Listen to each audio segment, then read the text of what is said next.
আজকের প্রথম খবরটা হলো সারের আক্রমণে প্রাণ হারালেন বৃদ্ধ। হৃদয় বিদারক ঘটনা। সারের আক্রমণে প্রাণ হারালেন ৭৬ বছরের এক বৃদ্ধ। মর্মান্তিক ঘটনাটি ঘটেছে কাটিগড়ায়। রবিবার সকালে মহাদেবের নামে উৎসর্গ করা একটি ষাঁড় কাটিগড়ার জলাগ্রামের কৃষ্ণকান্ত সিংকে আক্রমণ করে গুরুতর আহত হন। সঙ্গে সঙ্গে গ্রামের মানুষ আহত অবস্থায় বৃদ্ধ কৃষ্ণকান্ত সিংকে নিকটবর্তী ফার্মেসি থেকে প্রাথমিক চিকিৎসা করে ঘরে পৌঁছে দেন। ওই দিন সন্ধ্যা ৭টা নাগাদ তার স্ত্রী বিছানায় গিয়ে ডাকাডাকি করলে কোনো সাড়া পাননি। এরপর হাত দিয়ে নড়াচড়া করিয়ে দেখেন কৃষ্ণকান্ত সিংয়ের দেহে আর প্রাণ নেই। তিনি অন্যান্যদের ডেকে আনেন। বাকিরা এসে দেখেন তিনি মারা গেছেন। এ ঘটনায় শোকের ছায়া নেমে আসে। মৃত্যুকালে রেখে গেছেন স্ত্রী। তিনি ছিলেন নিঃসন্তান। আজকের পরবর্তী খবরটি হলো দুর্ঘটনায় আহতদের হাসপাতালে পৌঁছে দিলেই মিলবে ২৫,০০০ টাকা। পুরস্কার মূল্য বৃদ্ধির ঘোষণা গডকরির। পথ দুর্ঘটনায় আহতকে দ্রুত হাসপাতালে পৌঁছে দিলে সাহায্যকারীকে ২৫,০০০ টাকা পুরস্কার দেবে কেন্দ্রীয় সরকার। সম্প্রতি এমনটাই জানালেন কেন্দ্রীয় সড়ক ও পরিবহন মন্ত্রী নীতিন গডকরি। যদিও বর্তমানে ৫,০০০ টাকা পুরস্কার দেওয়া হয় সাহায্যকারীকে, এবার সেই অর্থমূল্য খুব শীঘ্রই ৫ গুণ বাড়ানো হবে বলে জানিয়েছেন তিনি। সম্প্রতি নাগপুরের সড়ক নিরাপত্তা বিষয়ক একটি অনুষ্ঠানে যোগ দিয়েছিলেন গডকরি। সেখানেই একথা উল্লেখ করেন তিনি। কেন্দ্রীয় মন্ত্রী জানান, যারা পথ দুর্ঘটনার শিকার ব্যক্তিদের দ্রুত হাসপাতালে নিয়ে যান তাদের বর্তমানে ৫,০০০ টাকা দেওয়া হয়। তবে এই ৫,০০০ টাকা পুরস্কার তাদের জন্য যথেষ্ট নয়। তাই সেই পুরস্কার মূল্য বাড়িয়ে ২৫,০০০ টাকা করা হবে। উল্লেখ্য, ২০২১ সালের অক্টোবর থেকে সাহায্যকারীদের পুরস্কৃত করার এই প্রকল্পটি চালু করেছিল কেন্দ্র। এই প্রকল্প অনুসারে পথ দুর্ঘটনার পর আহতকে গোল্ডেন আওয়ার অর্থাৎ প্রথম ১ ঘন্টার মধ্যে হাসপাতালে পৌঁছে দিতে হবে। তাহলেই পুরস্কার দেওয়া হবে সাহায্যকারীকে। সাধারণত পথ দুর্ঘটনার পরের ১ ঘন্টা আহতদের চিকিৎসার জন্য অত্যন্ত গুরুত্বপূর্ণ বলে মনে করা হয়। মূলত পথ দুর্ঘটনায় আহতদের দ্রুত হাসপাতালে পৌঁছে দেওয়ার জন্য উৎসাহিত করতেই এই প্রকল্প চালু করেছিল সরকার। আজকের পরবর্তী খবরটি হলো হারিয়ে যাওয়ার ভয় নেই। মহাকুম্ভে গিয়ে যা করলেন দুই বোন গীতা ললিতা। কুম্ভের মেলায় গিয়ে পরিবারের সদস্যদের হারিয়ে যাওয়া এবং বহু বছর বাবদ পুনরায় তাদের মিলিত হওয়া পুরনো বলিউড সিনেমাগুলোর অন্যতম পছন্দের একটি স্টোরি লাইন ছিল এটি। তবে বাস্তবেও কিন্তু এমন ঘটনার বেশ কিছু নিদর্শন রয়েছে। আর এই কুম্ভের মেলায় গিয়ে যাতে হারিয়ে যেতে না হয় সেই জন্য এক অভিনব বুদ্ধি বের করেছেন গীতা এবং ললিতা নামের দুই বোন। উত্তরপ্রদেশের প্রয়াগরাজে হওয়া এই মহাকুম্ভ মেলায় এবছর ৪৫ কোটি পুণ্যার্থী আসতে পারেন বলে অনুমান করা হচ্ছে।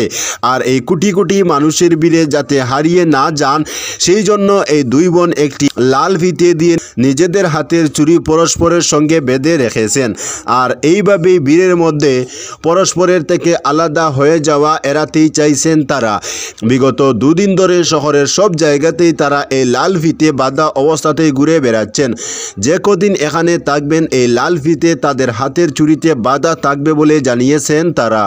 আজকের পরবর্তী খবরটি হলো শিক্ষিকাকে প্রাণনাশের চেষ্টা, ধৃত শিক্ষক।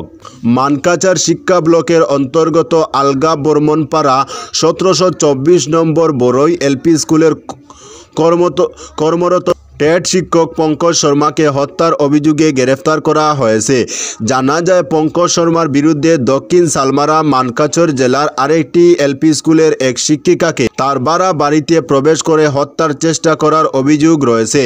খারুবন্ধ থাকায় ওই শিক্ষিকা দায়ের করা অভিযোগের ভিত্তিতে শিক্ষক পঙ্কজ শর্মাকে গ্রেফতার করে বিচার বিভাগীয় হেফাজতে পাঠানো হয়েছে।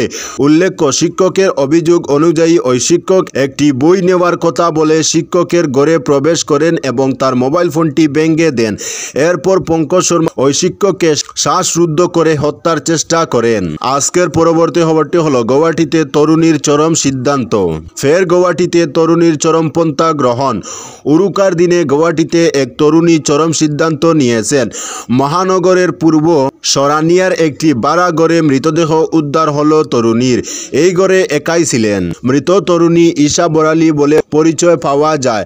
বছর 22-এর ঈশা বড়ালী একটি বেসরকারি প্রতিষ্ঠানে চাকরি করতেন। তার ঘর বিশ্বনাথ চারিয়ালিতে।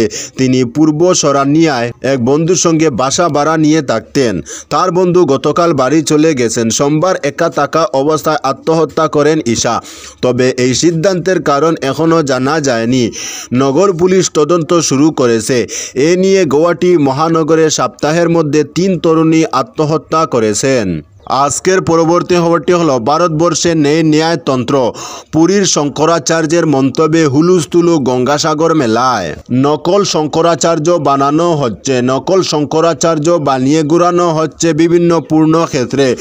পুরীর শঙ্করাচার্যকে নিয়ে বয় সকলের। নরসিমা রাও বাজপেয়ী সকলেই এই কাজ করেছেন, আর এখন মোদি ও যোগীও একই কাজ করছেন। যদি ভারতের ন্যায়তন্ত্র থাকতো তাহলে সবার আগে মোদি ও যোগীকে শাস্তি দেওয়া হতো। সোমবার এই মন্তব্য করেছেন পুরীর শঙ্করাচার্য। সোমবার সাংবাদিক বৈঠকে সাংবাদিকদের প্রশ্নের উত্তর দিতে গিয়ে জাজিয়ে উঠলেন পুরীর শঙ্করাচার্য শ্রী নিশ্চলানন্দজি সরস্বতী মহারাজ।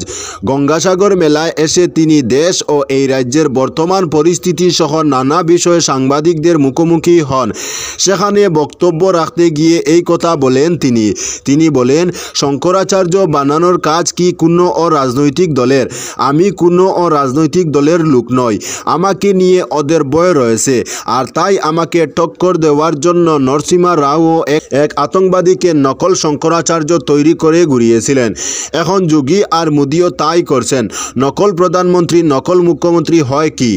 কেউ নকল প্রধানমন্ত্রী তৈরি করবে, তাকে হয় কেউ পাগল বলবে, নয়তো জেলে পাঠাবে। তাহলে নকল শঙ্করাচার্য কেন? আমি বলছি, যদি ভারতের ন্যায়তন্ত্র থাকতো তাহলে সবার আগে মোদি ও যোগীকে শাস্তি দেওয়া হতো। আজকের পরবর্তী খবরটি হলো কোথাও বাংকার বিএসএফের, কোথাও বাধা বিজিবির। বিভিন্ন চিত্র ভারত বাংলাদেশ সীমান্তে। কাঁটাতারের বেড়ার অপার থেকে আসা প্ররোচনার মোকাবেলায় উত্তর দিনাজপুরের হেমতাবাদে ভারত বাংলাদেশ আন্তর্জাতিক সীমান্তে বাংকার বসালো বিএসএফ। রবিবার নতুন করে চোরাচালান বা সংঘাতের পরিস্থিতি তৈরি না হলেও দিনভর উত্তেজনা বজায় থাকল। বিএসএফের পদস্থ আধিকারিকরা এদিনও বিজিবির সঙ্গে ফ্ল্যাগ মিটিং করেছেন। ওদিকে বালুরঘাটের বুলকিপুর সীমান্তে অন্য চিত্র। সেখানে কাঁটাতার বসাতে বিএসএফকে বাধা দিল স্থানীয় গ্রামবাসীরাই। হেমতাবাদের সীমান্তের একটা বড় অংশ জুড়ে উলিক নদী। সীমান্ত উন্মুক্ত। এই সুযোগ নিয়ে জাল লুট, মাদক ও গরু পাচারের রমরমা কারবারের পাশাপাশি অবৈধ অনুপ্রবেশ ঘটছে। স্থানীয় বাসিন্দাদের অভিযোগ, বিজিবির মদতে 0 পয়েন্টের অপারে ভারতীয় ভূখণ্ডে থাকা তাদের চাষের জমি থেকে বাংলাদেশ দুষ্কৃতীরা ফসল কেটে নিয়ে যাচ্ছে, মারধর করে গবাদি পশু তুলে নিয়ে যাচ্ছে। আজকের পরবর্তী খবরটি হলো কাশ্মীরে জেডমুর টানাল উদ্বোধন প্রধানমন্ত্রীর।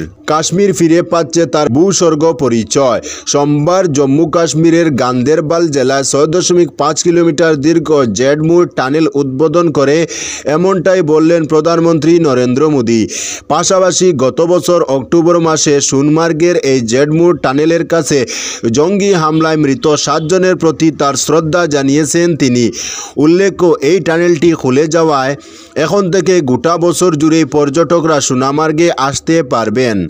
তিনি বলেন, সবার প্রথমে আমি ধন্যবাদ জানাতে চাই আমার সেই সকল ভাইদের যারা কঠিন পরিস্থিতিতে জীবনের ঝুঁকি নিয়েও জম্মু কাশ্মীর তথা দেশের বিকাশের জন্য কাজ করে গিয়েছেন। আমাদের 7 জন শ্রমিক তাদের প্রাণ হারিয়েছেন, কিন্তু বাকিরা মিলে এই কাজটি সম্পূর্ণ করেছেন। আজ আমি সেই 7 জন সহকর্মীকে স্মরণ করতে চাই যারা তাদের প্রাণ হারিয়েছেন। আজকের পরবর্তী খবরটি হলো বাগপুরে উরুস 18 জানুয়ারি।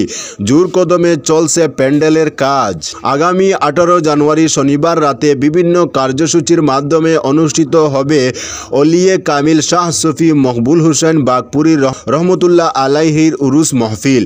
এ নিয়ে প্রতি বছরের ন্যায় এবছরও পীর বাগপুরীর উরুস মাহফিলের প্রস্তুতিতে বিশাল প্যান্ডেলের কাজ জোর কদমে চলছে। নকশবন্দি মুজাদ্দিদি তরিকার উজ্জ্বল নক্ষত্র তথা উপত্যকার প্রখ্যাত পীর মকবুল হুসাইন বাগপুরীর উরুস মাহফিলে ধর্মপ্রাণ লোকের লোকারণ্য ঘটে। ঘটে। কাছাড় জেলায় বাগপুরের উরুসেই বৃহৎ ইসলামী সমাবেশ হয়ে থাকে। সোমবার মাহফিলের প্রস্তুতি সাংবাদিক সম্মেলন করে তুলে ধরেন উরুস কমিটির কর্মকর্তারা। আজকের পরবর্তী খবরটি হলো, ইসরায়েলি বাহিনীর বর্বরতায় 5 দিনে গাজা নিহত 70 জন শিশু। ফিলিস্তিনের অবরুদ্ধ গাজা ভূখণ্ডে ইসরায়েলি বাহিনী অবিরাম হামলা চালিয়ে যাচ্ছে। এই হামলায় নিহত হয়েছেন 46,000-এরও বেশি ফিলিস্তিনি নাগরিক। দীর্ঘ 16 মাস ধরে এই হামলা অব্যাহত এবং দিন দিন ইসরায়েলি বাহিনীর বর্বরতা বেড়েই চলছে। অবরুদ্ধ এই ভূখণ্ডটিতে ইসরায়েলি হামলায় গত 5 দিনে 70 শিশু নিহত হয়েছেন। সংবাদ মাধ্যম আনাদুলু বলেছে, গত 5 দিনে গাজা উপত্যকায় ইসরায়েলি হামলায় প্রায় 70 জন শিশু নিহত হয়েছে বলে ভূখণ্ডটির সিভিল ডিফেন্স সার্ভিস রবিবার 12 জানুয়ারি এই কথাগুলি জানিয়েছে।